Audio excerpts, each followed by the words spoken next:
അധ്യായം. Book of Jeremiah chapter number 29.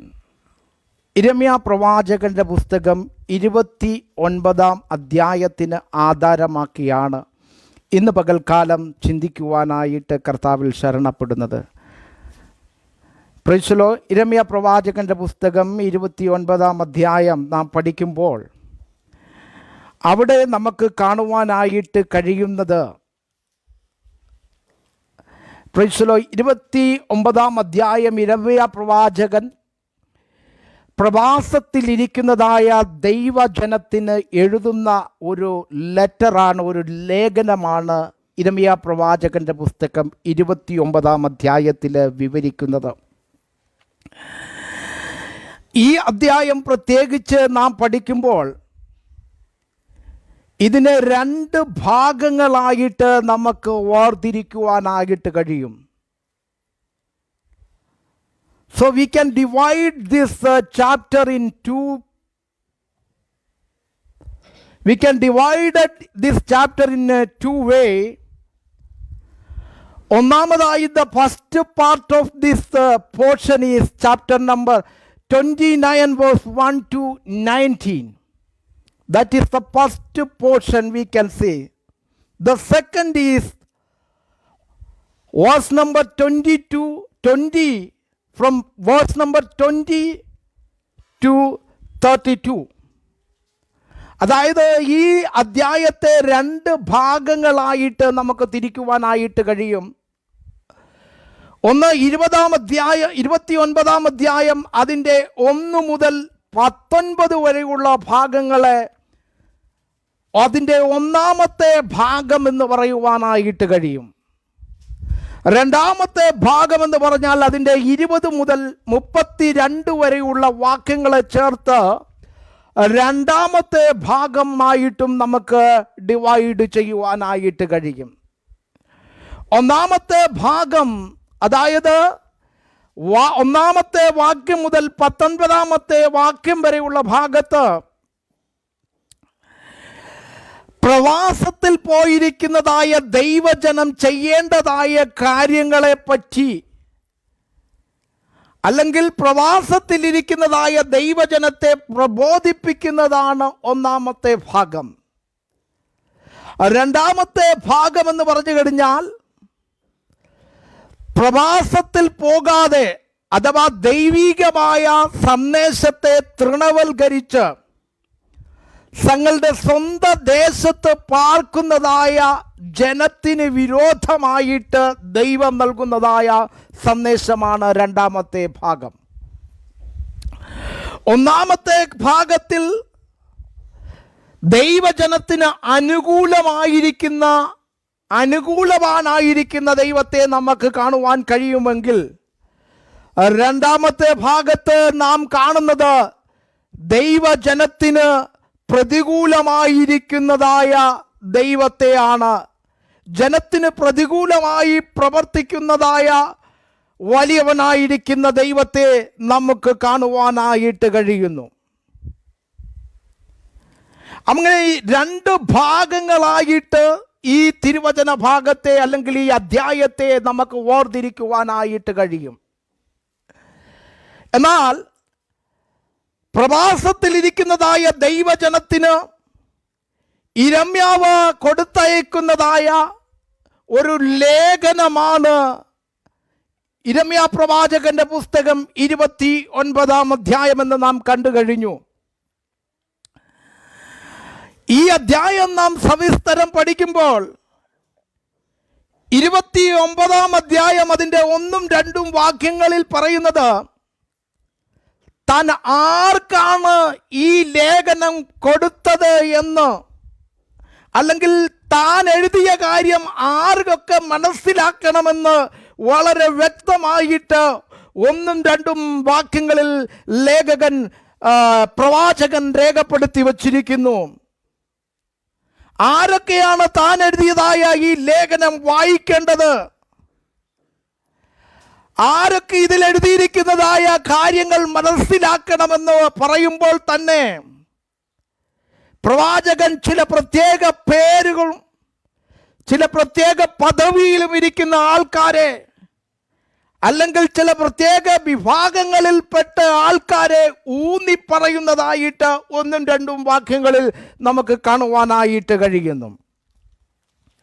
29 വാക്യത്തിൽ താൻ ആരുടെ കയ്യിലാണ് ഈ ലേഖനം കൊടുത്തു വിട്ടത് എന്ന് അവിടെ രേഖപ്പെടുത്തി വച്ചിരിക്കുന്നു. എന്നാൽ 4ഉം 5ഉം വാക്യങ്ങൾ വളരെ പ്രധാനപ്പെട്ടതാണ്. പ്രവാസത്തിലേക്ക് കടന്നുപോയതായ ദൈവജനം ചെയ്യേണ്ടതായ ചില കാര്യങ്ങളെ പറ്റി അവിടെ രേഖപ്പെടുത്തിയിരിക്കുന്ന ഭാഗങ്ങളാണ് 4ഉം 5ഉം വാക്യങ്ങളെന്ന് നാം കാണുന്നു. 8-ാമത്തെ വാക്യത്തിൽ യിരെമ്യാവ് അല്ലെങ്കിൽ ദൈവം തൻ്റെ ജനത്തിന് കൊടുക്കുന്ന ചില വാണിങ്ങുകളെയാണ് 8-ാമത്തെ വാക്യത്തിൽ നാം കാണുന്നത്. 9 മുതൽ താഴോട്ടുള്ളതായ വാക്യങ്ങൾ 8ഉം 9ഉം വാക്യങ്ങളിൽ നാം കാണുന്നത് ദൈവം അവരെ വിലക്കുന്ന കാര്യങ്ങളാണ്. God is giving warning to his people. And verse 10 to 15, there we can see that God is giving a beautiful message to these people. 10 മുതൽ 15 വരെയുള്ളതായ വാക്യങ്ങളിൽ ദൈവം അവരെ അവരുടെ സ്വദേശത്തേക്ക് മടക്കിക്കൊണ്ടുവരുമെന്നുള്ളതായ ദൈവിക പ്രോമിസ് അവിടെ നൽകുന്നതായിട്ട് നമുക്ക് കാണുവാനായിട്ട് കഴിയുന്നു.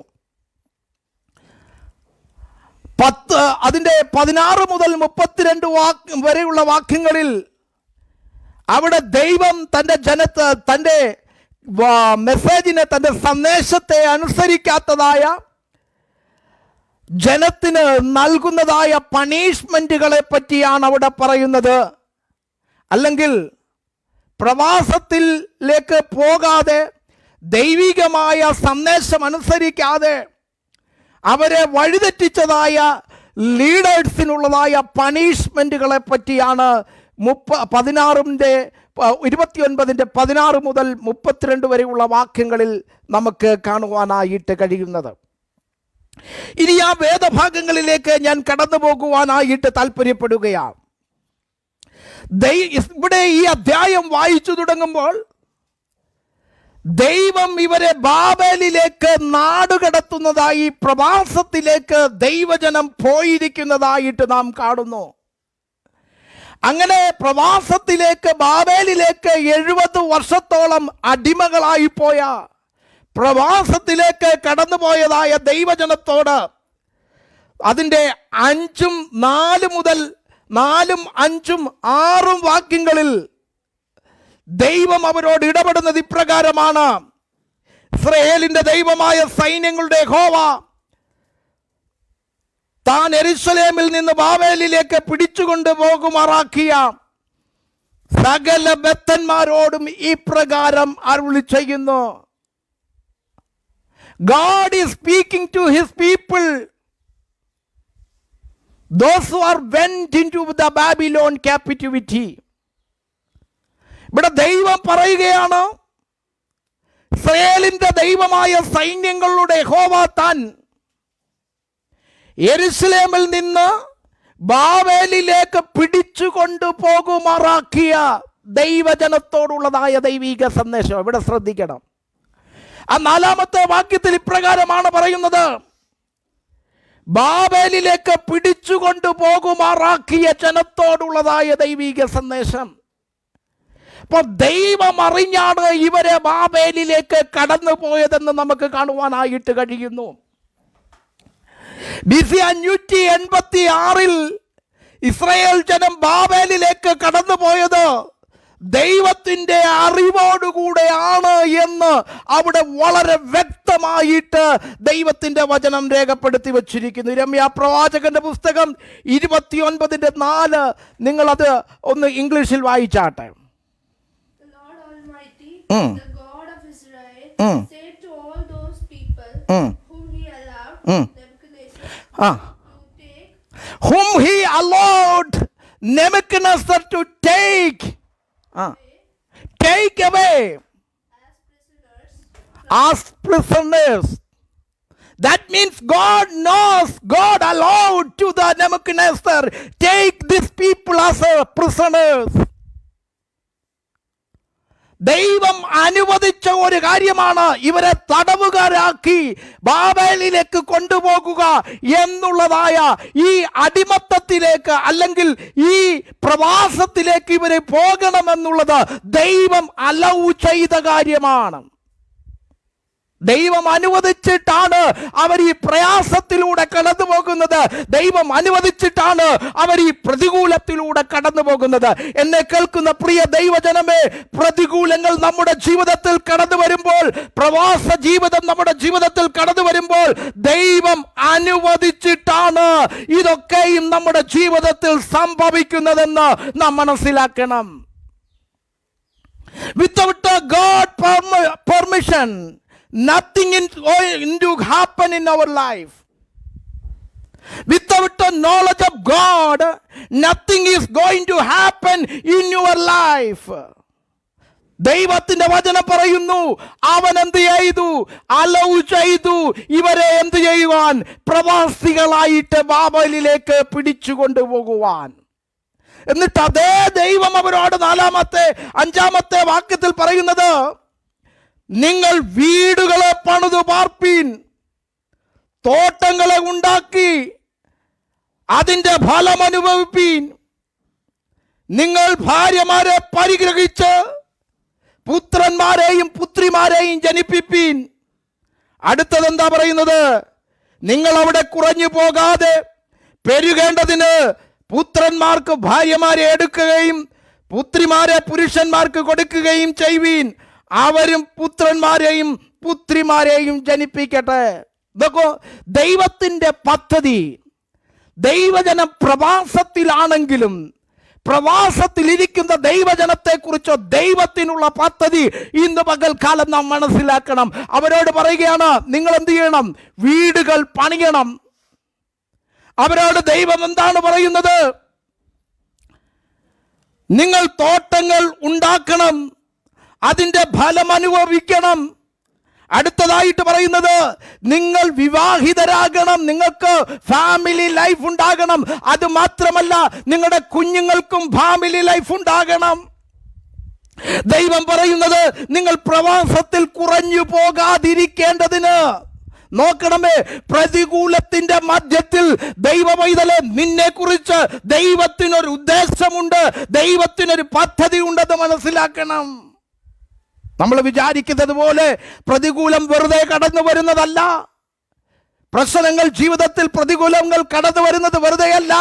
അതിനകത്ത് ഒരു ദൈവിക പദ്ധതി ഉണ്ടെന്ന് ഇന്ന് പകൽക്കാലം ഞാനും നിങ്ങളും തിരിച്ചറിയണം.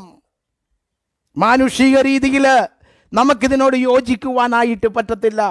പലപ്പോഴും പ്രതികൂലങ്ങൾ നമ്മുടെ ജീവിതത്തിലേക്ക് കടന്നു വരുമ്പോൾ, പ്രശ്നങ്ങൾ നമ്മുടെ ജീവിതത്തിലേക്ക് കടന്നു വരുമ്പോൾ നമുക്ക് പലപ്പോഴും എന്ത് പറ്റത്തില്ല? അതിനെ ഉൾക്കൊള്ളുവാനായിട്ട് പറ്റത്തില്ല. എന്നാൽ ഇന്ന് പകൽക്കാലം ദൈവവചനത്തിന് അടിസ്ഥാനം ഞാൻ പറയട്ടെ, പ്രശ്നങ്ങൾക്ക് പിന്നിൽ ദൈവത്തിനൊരു ഉദ്ദേശമുണ്ടെന്ന് മനസ്സിലാക്കുക. ദൈവത്തിന് നിങ്ങളെക്കുറിച്ചൊരു പദ്ധതി ഉണ്ടെന്ന് മനസ്സിലാക്കണം. ഇവിടെ പ്രൈസ് ഹല്ലേലൂയ 7-ാമത്തെ വാക്യം ഒന്ന് വായിച്ചാട്ടെ.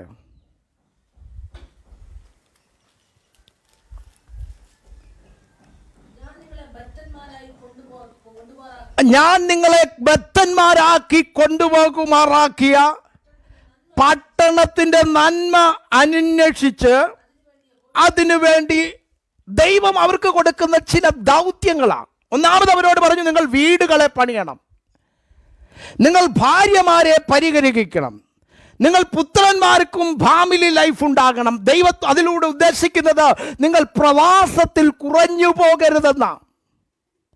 രണ്ടാമത് ദൈവത്തിൻ്റെ ആത്മാവിലൂടെ രേഖപ്പെടുത്തി വച്ചിരിക്കുന്നത്, നിങ്ങളെ ബദ്ധന്മാരായി കൊണ്ടുപോകുമാറാക്കിയ പട്ടണത്തിന്റെ നന്മ എന്ത് ചെയ്യണം? അന്വേഷിക്കണം. 7-ാമത്തെ വചനം English. Work for the good of the cities where I have made you go as a prisoner. Say to me on their behalf, because if they are prospered. അവിടെ പറയുന്നത്, നിങ്ങൾ എന്ത് ചെയ്യണം? ഞാൻ നിങ്ങളെ ബദ്ധന്മാരാക്കി കൊണ്ടുപോകുമാറാക്കിയ പട്ടണത്തിന്റെ നന്മ നിങ്ങൾ എന്ത് ചെയ്യണം? അന്വേഷിക്കണം. You seek the peace of that city. നോക്കണം, ദൈവം പറയുകയാണ്, ഒന്ന്, you have to seek. What you have to seek? You have to seek the peace of that city. നിങ്ങൾ ആ പട്ടണത്തിന്റെ നന്മ എന്ത് ചെയ്യണം? ഒന്നാമത് എന്ത് ചെയ്യണം? അന്വേഷിക്കണം. പ്രവാസത്തിലിരിക്കുന്ന ദൈവജനത്തോടാണ് പറയുന്നത്, നിങ്ങൾ എന്ത് ചെയ്യണം? നിങ്ങൾ ചെന്നിരിക്കുന്ന പട്ടണത്തിന്റെ നന്മയെ അന്വേഷിക്കണം. ഇന്ന് പകൽക്കാലം എന്നെ കേൾക്കുന്ന ദൈവജനമേ, പ്രതികൂലത്തിൽ ഇരിക്കുന്ന ദൈവജനത്തോട് ഞാൻ പറയട്ടെ, നിങ്ങൾ ചെന്ന് ആയിരിക്കുന്ന അവസ്ഥയിൽ നിങ്ങൾ നന്മ അന്വേഷിക്കേണ്ടത് ആവശ്യമാണ്. You have to seek the peace of that city. നിങ്ങൾ ആ പട്ടണത്തിന്റെ നന്മ അന്വേഷിക്കണം. Second, what God is saying here, you have to pray for it. നിങ്ങൾ അതിനു വേണ്ടി എന്ത് ചെയ്യണം? പ്രാർത്ഥിക്കണം. First you have to seek the peace of that city. Second, what you have to do, you have to pray. നിങ്ങൾ അതിനു വേണ്ടി പ്രാർത്ഥിക്കണം. ആരോടാ പറയുന്നത്? പ്രവാസത്തിലിരിക്കുന്ന, കഷ്ടതയിലിരിക്കുന്നതായ, സ്വന്തം ദേശം നഷ്ടപ്പെട്ട് ജീവിതത്തിൽ സ്വന്തം ദേശം ഉപേക്ഷിച്ച് മറ്റൊരു രാജാവിന് അടിമയായി മറ്റൊരു രാജാവിന്റെ തടവറയിൽ കഴിയുന്ന ദൈവജനത്തോട് ദൈവാത്മാവ് പറയുകയാണ്, നിങ്ങളെ ഞാൻ അവിടെ കൊണ്ടുചെന്നത് എൻ്റെ അറിവോടുകൂടെയാ, അല്ലെങ്കിൽ എൻ്റെ പെർമിഷനോടുകൂടെയാ നിങ്ങൾ ഈ സാഹചര്യത്തിൽ ഇരിക്കുന്നത്. നിങ്ങളൊന്ന് ചെയ്യണം, നിങ്ങൾ വീടുകളെ പണിയണം, നിങ്ങൾ തോട്ടങ്ങൾ നട്ടുണ്ടാക്കി അതിൻ്റെ ഫലം അനുഭവിക്കണം. അത് മാത്രമല്ല, നിങ്ങൾ ചെന്നു പാർക്കുന്ന ദേശത്തിലെ നന്മ നിങ്ങൾ അന്വേഷിക്കണം. അതിനായിട്ട് നിങ്ങൾ എന്ത് ചെയ്യണം? പ്രാർത്ഥിക്കണം. ഇന്ന് പകൽക്കാലം ഞാൻ ചോദിക്കട്ടെ, നമ്മൾ വന്നു പാർക്കുന്നതായ ഈ ദേശത്തിൻ്റെ നന്മ നമ്മൾ അന്വേഷിക്കാറുണ്ടോ?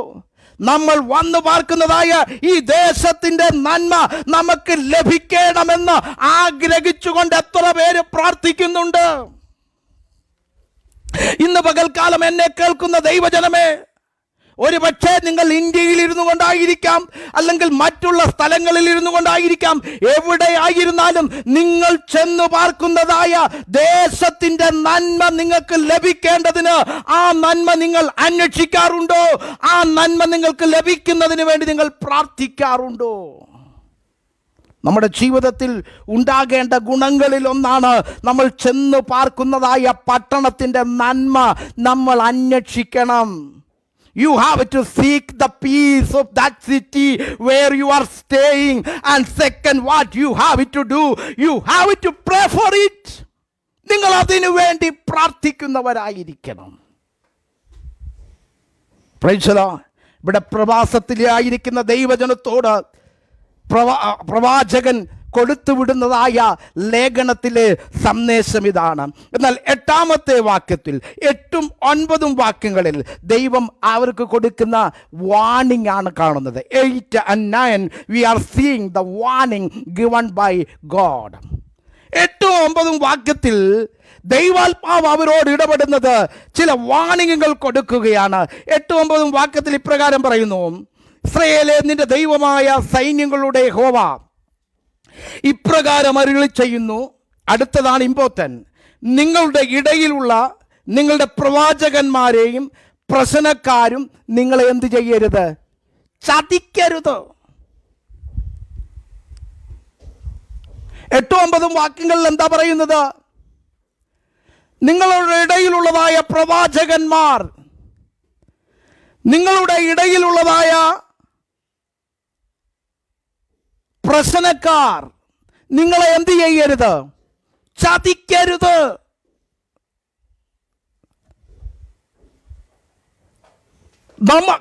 ഇവരുടെ ഇടയിൽ ദൈവം അവർക്ക് കൊടുക്കുന്ന പ്രവാചകന്മാർ നിങ്ങളെ ചതിക്കരുത്.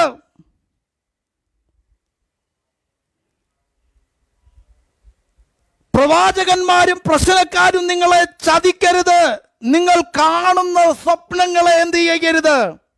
കൂട്ടാക്കുകയും അരുത്. എത്ര കാര്യമാണ് അവിടെ പറയുന്നത്? ഒന്ന്, you don't believe the false prophet. Second, എന്താ അവിടെ പറയുന്നത്? നിങ്ങൾ സ്വപ്നങ്ങളെ, കാണുന്ന സ്വപ്നങ്ങളെ കൂട്ടാക്കുകയും അരുത്. ദൈവം അവിടെ പറയുന്ന ഒരു കാര്യം, പ്രവാചകൻ അവിടെ പറയുന്ന ഒരു കാര്യം, എട്ടാമത്തെ വാക്യത്തിൽ എന്താ പറയുന്നത്? നിങ്ങളുടെ ഇടയിലുള്ള പ്രവാചകന്മാർ, നിങ്ങളുടെ ഇടയിലുള്ളതായ പ്രശ്നക്കാർ, നിങ്ങളുടെ ഇടയിൽ അല്ലെങ്കിൽ നിങ്ങൾ കാണുന്നതായ സ്വപ്നത്തെയും നിങ്ങൾ എന്തു ചെയ്യരുത്? കൂട്ടാക്കരുത്. കാരണം എന്താണെന്നറിയാമോ? അത് നിന്നെ ചതിക്കുവാനായിട്ടിടയായി തീരും. The dream will deceive you. Prophet will deceive you. And others, leaders, those who are not hearing the word of God, not hearing the message of God, they will deceive you. ഇവിടെ പറയുന്നത് അതുകൊണ്ടാണ് നിങ്ങൾ എന്ത് ചെയ്യരുത്? അവരെ നിങ്ങൾക്കിടയിലുള്ള, എവർക്കിടയിലുള്ളത്? Israel ജനത്തിനിടയിലുള്ളതായ പ്രവാചകന്മാരെ വിശ്വസിക്കരുത്. പ്രശ്നക്കാരെ നിങ്ങൾ വിശ്വസിക്കരുത്. നിങ്ങൾ കാണുന്ന സ്വപ്നങ്ങളെ കൂട്ടാക്കുകയും അരുത്. കാരണം ഇവ നിങ്ങളെ ചതിക്കുവാനായിട്ട് സാധ്യതയുണ്ട്. 1 യോഹന്നാന്റെ പുസ്തകം 2-ാം അധ്യായം അതിൻ്റെ 18-ാമത്തെ വാക്യത്തിൽ ഇപ്രകാരം ഒരു വാക്യമുണ്ട്. പ്രൈസല അവിടെ 19-ാമത്തെ വാക്യത്തിൽ പറയുന്നത് ഇപ്രകാരമാണ്: അവർ നമ്മുടെ ഇടയിൽ നിന്ന് പുറപ്പെട്ടു എങ്കിലും അവർ നമുക്കുള്ളവരായിരുന്നില്ല. കള്ളപ്രവാചകന്മാർ, ദുരുപദേശകന്മാർ, പ്രൈസലോ, ഏത് ക്രിസ്തുവിന്റെ ആത്മാവുള്ളവർ ഒക്കെ എവിടെ നിന്നാ പൊങ്ങി വരുന്നെന്നറിയാമോ? അത് സഭയ്ക്കുള്ളിൽ നിന്നു തന്നെയാണ് അവർ പൊന്തി വരുന്നത്. 1 യോഹന്നാന്റെ പുസ്തകം 2-ാം അധ്യായം അതിന്റെ 19-ാമത്തെ വാക്യം ശക്തിയോടെ ഒന്ന് വായിച്ചാട്ടെ. അവർ നമ്മുടെ ഇടയിൽ നിന്ന് പുറപ്പെട്ടു എങ്കിലും അവർ നമുക്കുള്ളവരായിരുന്നില്ല. കണ്ടോ? The false prophet and the people, those who are giving the false doctrine, they are coming among us. They were in the midst of the people. അവർ ദൈവജനത്തിന്റെ ഇടയിലായിരുന്നു. അതുകൊണ്ടാണ് യോഹന്നാൻ പറയുന്നത് അവർ നമുക്കിടയിൽ നിന്ന് പുറപ്പെട്ടു. That means the false prophet will come from where?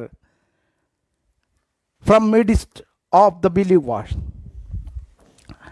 അവർ എന്ത് ചെയ്യുമെന്നറിയാമോ? നമ്മുടെ ഇടയിൽ നിന്ന് പുറപ്പെട്ടവരാ. എന്നാൽ വ്യക്തമായിട്ടൊരു കാര്യം പറയുന്നു, അവർ നമുക്കുള്ളവരായിരുന്നില്ല. അതുപോലെ തന്നെയാണ് പ്രവാചകൻ ഇവിടെ പറയുന്നത്, നിങ്ങളുടെ ഇടയിലുള്ള പ്രവാചകന്മാർ, നിങ്ങളുടെ ഇടയിലുള്ളതായ പ്രശ്നക്കാരൻ, നിങ്ങൾ കാണുന്ന സ്വപ്നങ്ങളെ നിങ്ങൾ കൂട്ടാക്കരുത്. അവ നിങ്ങളെ ചതിക്കുവാനായിട്ടിടയുണ്ട്. They will deceive you.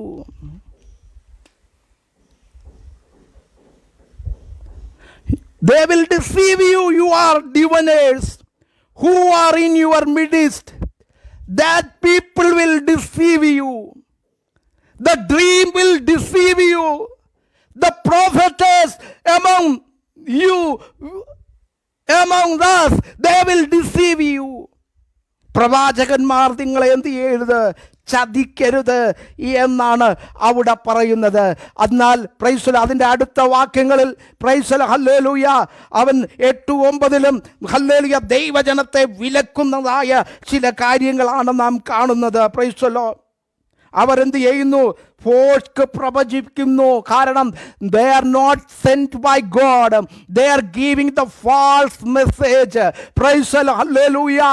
പ്രവാചകന്മാർ, കള്ളപ്രവാചകന്മാരെ പിന്നീട് ന്യായം വിധിക്കുന്ന ദൈവത്തെ ഇതിൻ്റെ അവസാന ഭാഗത്ത് നാം കാണുന്നു.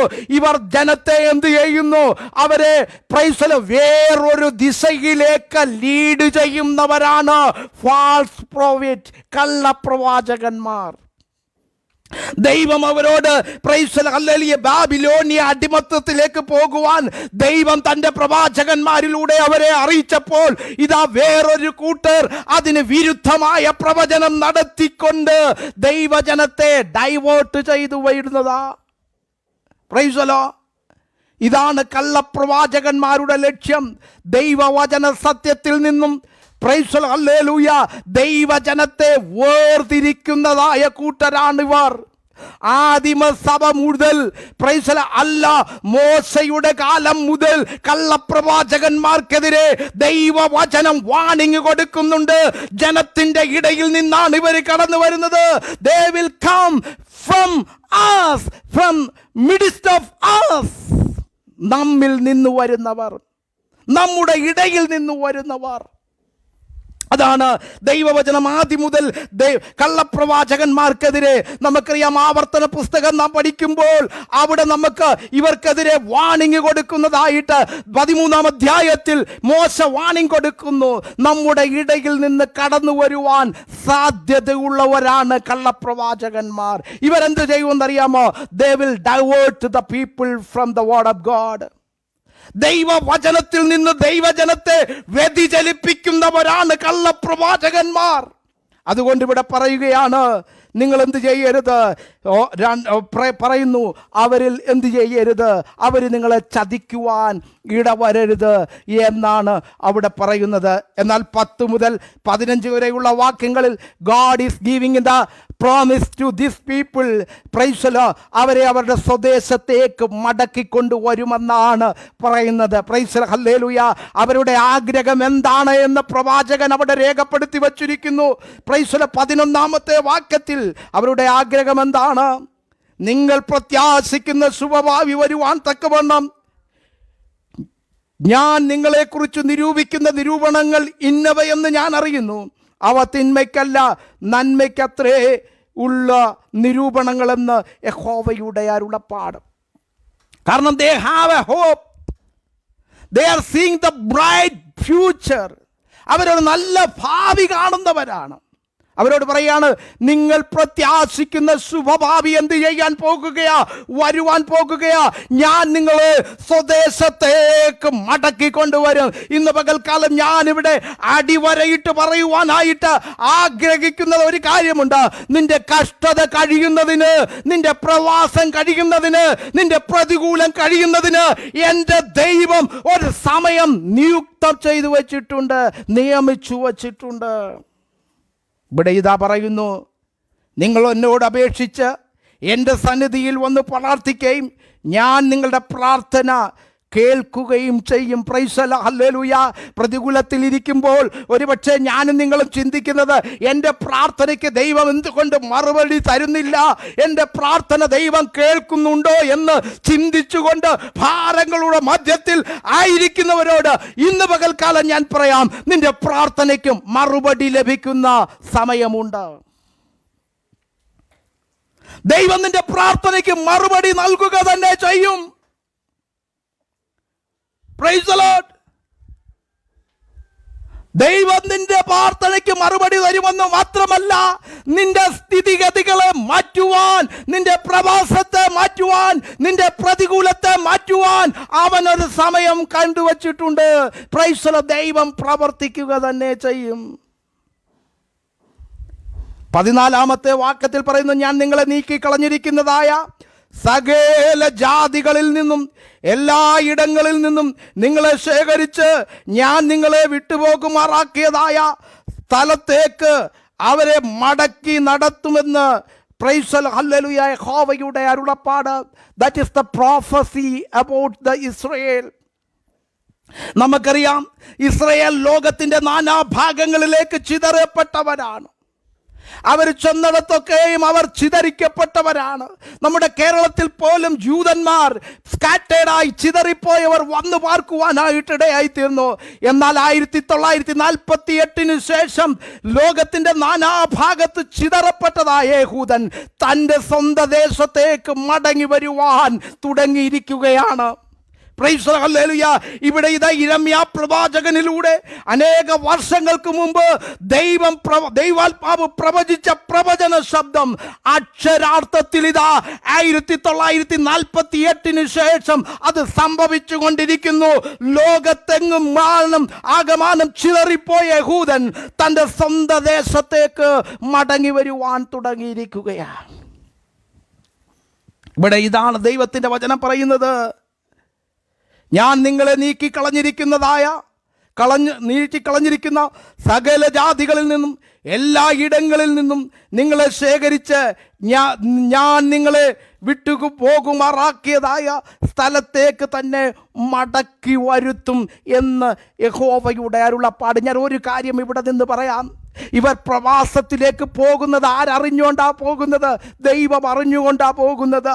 അതേ ദൈവം തന്നെ അറിഞ്ഞുകൊണ്ട് നിന്നെ മടക്കി വരുത്തും. അല്ലേ, നിന്നെ പ്രവാസത്തിലേക്ക് പോകുവാൻ അനുവദിച്ച ദൈവം തന്നെ നിന്നെ മടക്കി വരുത്തുമെന്ന് ഇന്ന് പകൽക്കാലം തിരിച്ചറിയുക. നിന്നെ ഈ പ്രശ്നത്തിലൂടെ കടന്നു പോകുവാൻ അനുവദിച്ച ദൈവം തന്നെ നിന്നെ പ്രൈസ് ദി ലോർഡ്, ഹല്ലേലൂയ, ആ പ്രശ്നത്തിൽ നിന്ന് വെളിയിൽ കൊണ്ടുവരുമെന്ന് ഇന്ന് പകൽക്കാലം തിരിച്ചറിയുക. ഈ വേദന അനുവദിച്ചതായ ദൈവം തന്നെ ഈ വേദനയ്ക്കൊരു പരിഹാരം ഒരുക്കി വച്ചിരിക്കുന്നു എന്ന് ഇന്ന് പകൽക്കാലം തിരിച്ചറിയുക. ഇസ്രായേലിനോട് പറയുകയാണ്, ബാബേലിലേക്ക് നിന്നെ പോകുമാറാക്കിയ ദൈവം. ഇവിടെ 14-ാമത്തെ വാക്യത്തിൽ പറയുന്നു, അതേ ദൈവം തന്നെ നിന്നെ സ്വദേശത്തേക്കും മടക്കി വരുത്തുമാറാക്കും. Praise the Lord. The same God will bring you back in your own lands. എത്ര സന്തോഷകരമാണ്. Praise the Lord. പ്രവാസത്തിലിരിക്കുന്ന വേദന അനുഭവിക്കുന്ന പ്രൈസ് ദി ലോർഡ്, ഹല്ലേലൂയ, പ്രിസണേഴ്സായി പിടിക്കപ്പെട്ടുകൊണ്ട് പോയിരിക്കുന്ന ദൈവജനത്തോട് പറയുകയാണ്, I will bring you back your praise the Lord, ഞാൻ നിന്നെ മടക്കി കൊണ്ടുവരും. ഞാൻ നിനക്ക് നിന്റെ ദേശം മടക്കി നൽകും. ഞാൻ നിന്റെ ദേശത്തേക്ക് നിന്നെ മടക്കി കൊണ്ടുവരും. നിന്റെ പിതാക്കന്മാരുടെ കല്ലറകളുള്ള ദേശത്ത് ഞാൻ നിന്നെ മടക്കി കൊണ്ടുവരും. ചരിത്രം എടുത്ത് പഠിച്ചു നോക്ക്. വേൾഡ് ഹിസ്റ്ററി എടുത്ത് പഠിച്ചു നോക്ക്. God is promise is never failed. ദൈവം തൻ്റെ ജനത്തെ മടക്കി ഇസ്രായേലിലേക്ക് കൊണ്ടുവന്നു. Price the Lord. എന്നാൽ അതിൻ്റെ 20 മുതൽ 32 വരെയുള്ളതായ ഭാഗങ്ങൾ, അതായത് രണ്ടാമത്തെ ഭാഗം, ഈ ലെറ്ററിൻ്റെ രണ്ടാമത്തെ ഭാഗത്തിൽ നാം കാണുന്നത് എന്താണെന്നറിയാമോ? ദൈവ വചനത്തെ റിജക്റ്റ് ചെയ്ത, ദൈവിക സന്ദേശത്തെ റിജക്റ്റ് ചെയ്തതായ ജനത്തിന് ദൈവം നൽകുന്ന പണിഷ്മെൻറ്റുകളെ പറ്റിയാണ്, ന്യായവിധികളെ പറ്റിയാണ് അവിടെ നാം കാണുന്നത്. Praise the Lord, hallelujah. 17-ാമത്തെ വാക്യത്തിൽ നമുക്ക് അവിടെ കാണുന്നു, അവരെയൊക്കെ പ്രൈസ് ദി ലോർഡ്, അവരെ എന്തിനോട് സമമാക്കി വച്ചിരിക്കുന്നു? പ്രൈസ് ദി ലോർഡ്, അവരെ അത്തിപ്പഴത്തെ സമമാക്കിയിരിക്കുന്നു. ആകാത്തതും തിന്നുവാൻ കൂടാത്തതുമായ ചീത്ത അത്തിപ്പഴത്തോട് സമനാക്കി വച്ചിരിക്കുക. ആരെ? ദൈവം പോകാൻ പറഞ്ഞപ്പോൾ പോകാതെ തങ്ങളുടെ സ്വന്തം ദേശത്ത് പാർത്തവരെ എന്തിനോടാണ് ഉപമിച്ചിരിക്കുന്നത്? അത്തിപ്പഴത്തോടാണ് ഉപമിച്ചിരിക്കുന്നത്. അവിടെ ആ അത്തിപ്പഴത്തിൻ്റെ പ്രത്യേകത ഇപ്രകാരമാണ് പറയുന്നത്. എന്താ പറയുന്നത്? അവരെ എന്ത് ചെയ്യുന്നു? Price the Lord. ആ അത്തിപ്പഴം എങ്ങനെയുള്ളതാണ്? 17-ാമത്തെ വാക്യത്തിൽ പറയുന്നു, എത്രയും ആകാത്തതും തിന്നുകൂടാതെ വണ്ണം ചീത്തയുമായ അത്തിപ്പഴത്തോട് സമമായിട്ടാണ് ഇവരെ ഉപമിച്ചിരിക്കുന്നത്. എന്ന് പറഞ്ഞാൽ യൂസ്ലെസ് ഫ്രൂട്ടാണല്ലേ, ഉപയോഗശൂന്യമായ പാത്രങ്ങളാക്കി ഇവരെ മാറ്റിയിരിക്കുക. അതിനു മുമ്പ് പറയുന്നത് 17-ാമത്തെ വാക്യത്തിൽ പറയുന്നു, വാളും ക്ഷാമവും മഹാമാരിയും അയച്ച് ഇവരെങ്ങനെയാണ് ഇതായിരിക്കുന്നത്? ഇവർ ദൈവവചനം അനുസരിക്കാത്തത് കൊണ്ട്, ദൈവിക സന്ദേശം തിരസ്കരിച്ചത് കൊണ്ട് ദൈവം ഇവർക്ക് ഇടയിൽ എന്ത് ചെയ്തെന്നറിയാമോ? മഹാമാരി അയച്ച്, വാളും ക്ഷാമവും മഹാമാരിയും അയച്ച് ഇവരെ എങ്ങനെ ആക്കി വച്ചിരിക്കുന്നു? ഉപയോഗശൂന്യമായിരിക്കുന്നതായ ഒരു അത്തിപ്പഴത്തോട് സമമാക്കി വച്ചിരിക്കുകയാ. Praise the Lord.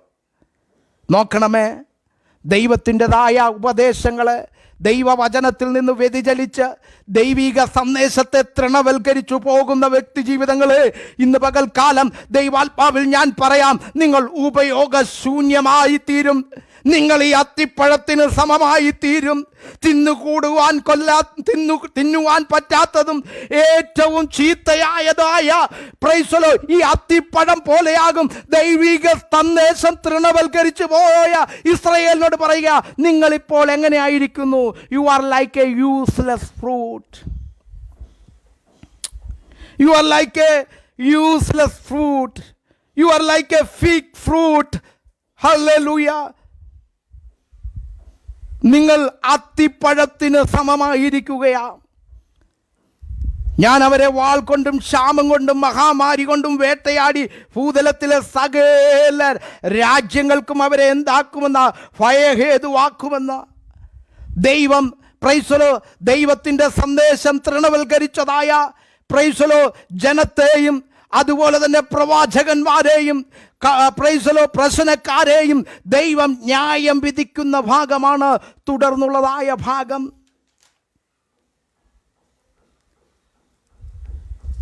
ദൈവജനത്തെ വഴിതെറ്റിച്ച നേതൃത്വത്തിനെ ദൈവം ന്യായം വിധിക്കുന്നു.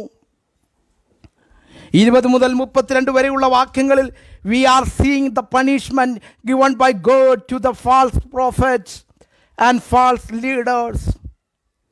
And also God is giving punishment those who are rejected the message of God.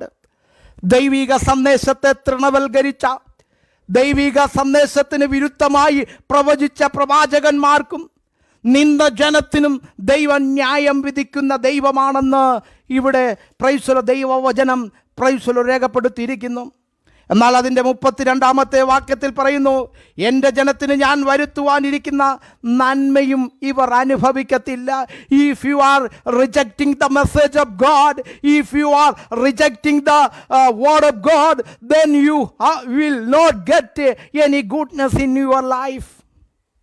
ദൈവിക നന്മ നഷ്ടപ്പെടുന്നതിന് കാരണം ഒരു പക്ഷേ എന്തായിരിക്കും? ദൈവത്തിൻ്റെ വചനത്തെ തൃണവൽക്കരിക്കുന്നതായിരിക്കും. പ്രിയമുള്ളവരെ, ഇന്ന് പകൽക്കാലം നാം ചിന്തിച്ചത് യിരെമ്യാ പ്രവാചകൻ പ്രവാസത്തിലിരിക്കുന്നതായ ജനത്തിന് ദൈവം അയച്ചു കൊടുക്കുന്ന സന്ദേശമാണ്. ആ സന്ദേശം പ്രൈസൽ ഹല്ലേലൂയത്തിൽ പറയുന്നത്, ദൈവം നിങ്ങളെ ആക്കിയിരിക്കുന്ന ദേശത്ത് ബാബേലിൽ നിങ്ങൾ വീടുകൾ പണിത് പുത്രന്മാരെയും പുത്രിമാരെയും ജനിപ്പിച്ച് അവരെ വിവാഹത്തിന് കൊടുത്ത് പ്രൈസൽ നിങ്ങൾ എണ്ണത്തിൽ കുറയാതിരിക്കണമെന്നുള്ളത് ദൈവത്തിൻ്റെ പദ്ധതിയാണ്. അതുമാത്രമല്ല, നിങ്ങൾ തോട്ടങ്ങൾ ഉണ്ടാക്കണം, വീടുകൾ പണിയണം, അതിലെ നന്മ അനുഭവിക്കണമെന്ന് ദൈവം ആഗ്രഹിക്കുന്നു. ഇന്ന് പകൽക്കാലം എന്നെ കേൾക്കുന്ന ദൈവജനമേ, നീ അനുഭവിക്കുന്ന വേദന, നീ അനുഭവിക്കുന്ന സിറ്റുവേഷൻ, നീ ആയിരിക്കുന്ന സാഹചര്യം എൻ്റെ ദൈവം അറിയാതല്ല. അതിനകത്ത് ദൈവത്തിന് ചില പദ്ധതികളുണ്ടെന്ന് ഇന്ന് പകൽക്കാലം തിരിച്ചറിയുക. ഒരുപക്ഷെ ബാബേൽ രാജാവ് നെബൂഖദ്നേസർ വന്ന് പിടിച്ചുകൊണ്ട് പോകുമ്പോൾ അവർക്ക് അങ്ങനെ ഒരു സന്ദേശം, ഒരു പദ്ധതിയെ പറ്റി അറിയത്തില്ലായിരിക്കാം.